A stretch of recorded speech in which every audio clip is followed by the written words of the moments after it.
सनातन धर्म में जय विजय की कहानी का बहुत ही महत्व है। पौराणिक ग्रंथों के अनुसार एक बार ब्रह्मा जी के मानस पुत्र सनक, सनंदन, सनातन और सनत कुमार भगवान विष्णु के दर्शन के लिए वैकुंठ धाम पहुँचे। तो वैकुंठ के द्वारपाल जय और विजय ने उन्हें रोक लिया। उन्होंने ब्रह्म कुमारों से कहा, रुकिए, अभी भगवान से मिलने का समय नहीं है। हमें किसी को भी अंदर भेजने की अनुमति नहीं है। ये सुनकर ब्रह्म कुमारों ने हैरानी जताते हुए कहा, भला भगवान से मिलने के लिए भी किसी से अनुमति चाहिए होगी। भगवान से तो कोई कभी भी मिल सकता है। इस पर जय विजय ने कहा कि आपकी बात तर्क सम्मत हो सकती है, परंतु हमारे कार्य क्षेत्र से बाहर है। इस क्षण हम आपको अंदर जाने की अनुमति नहीं दे सकते। इस बात से क्रोधित होकर सनक आदि ब्रह्म कुमारों ने जय विजय को धरती पर जन्म मरण के बंधन में गिरने का श्राप दे दिया और वहां से चले गए। ये श्राप पाकर जय विजय जोर जोर से रोकर विलाप करने लगे। तभी भगवान विष्णु जी वहां आ गए और उन्होंने जय विजय से विलाप का कारण पूछा। नारायण के द्वारा जय विजय के श्राप का निवारण। जय विजय ने भगवान को पूरी बात विस्तार पूर्वक बताई।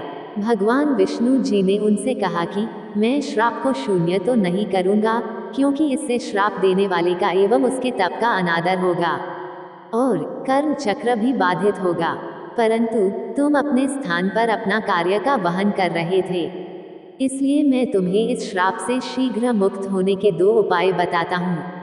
तुम अपनी इच्छा अनुसार कोई एक चुन लो।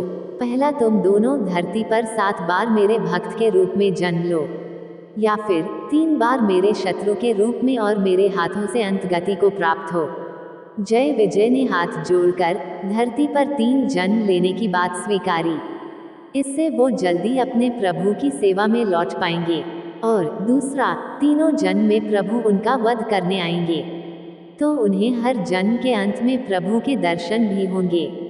भगवान विष्णु जी उनकी भक्ति देखकर मुस्काए और उनकी इच्छित 3 जन्मों के लिए तथास्तु कहकर चले गए। इसके बाद जय विजय अपने पहले जन्म में हिरण्यकशिपु व हिरणाक्ष नाम के दैत्य बने।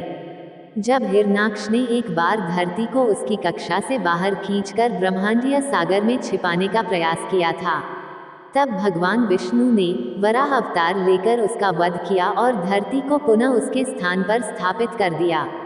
अपने भाई की मृत्यु से हिरण्यकशिपु को बहुत क्रोध आया और ब्रह्मदेव से कई तरह के वरदान पाकर वह स्वयं को अमर समझने लगा और भगवान की सत्ता को नीचा दिखाने का हर संभव कार्य करने लगा।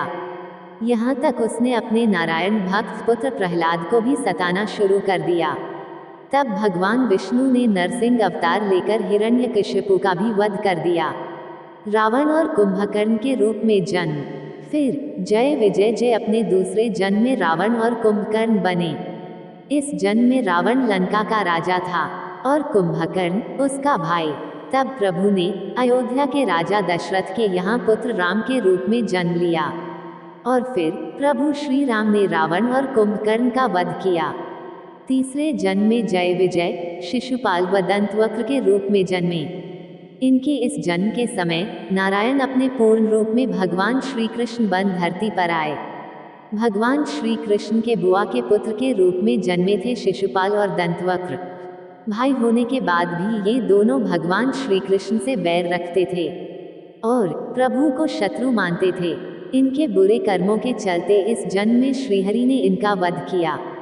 इस प्रकार ये दोनों 3 जन्मों तक प्रभु के शत्रु के रूप में जन्मे और प्रभु के हाथों मुक्ति के बाद वे पुनः जय विजय के रूप में वैकुंठ लोक लौट आए।